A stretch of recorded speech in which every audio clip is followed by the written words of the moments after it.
তো গাইস আজকে একটা নতুন ভিডিও নিয়ে আমরা আবার আসলাম। আজকে আমার ঘরে এই সামনে একটা র্যান্ডম লোক আছে, আমরা তার ইন্টারভিউ নিব। তার সাথে আমরা এর আগেও কথা বলেছি, সাথেই থাকেন, দেখেন কি হয়। হ্যাঁ আসেন আমার সাথে। এই যে আমার ঘরে র্যান্ডম লোক, ক্যামেরা মনে হয় দেখা যাচ্ছে থাক। তা আমার ঘরে এই যে র্যান্ডম লোকের কাছে আমরা চলে আসলাম, এখন ইন্টারভিউ নেব।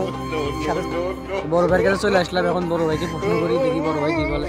তো বড় ভাই আসসালামু আলাইকুম। ওয়ালাইকুম আসসালাম। বড় ভাই ভালো আছেন? আছি আলহামদুলিল্লাহ। রোজা আছিলেন তো? হ্যাঁ।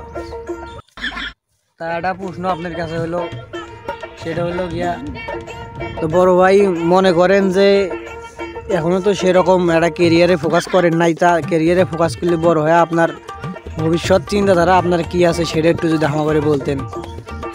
ভবিষ্যতের পরিকল্পনা হচ্ছে দেখি লাইগে থাকি এমবিবিএস ডাক্তার, না হলে একটা ইঞ্জিনিয়ার, দেখি কি হয়, আল্লাহ কি ভাগ্যে রাখে। তা ভাই তা কোন ডিপার্টমেন্টে আছেন, কোন ডিপার্টমেন্টে কী করতেছেন যদি একটু আমার করে ভালো করে বুঝে শোনা কন, তাহলে মনে করেন ভালোই হবে, ঠিক ভালোই হবে।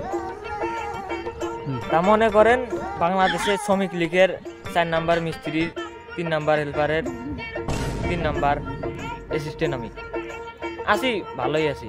ভালোই। দিনকাল ভালোই যাচ্ছে। ভালোই তো, ভালোই তো। ঠিক আছে, ভালোই তো। ট্যাঙ্গে করে চললি ভবিষ্যতে করে পাবেন, বড় কিছু হবি, ভালোই।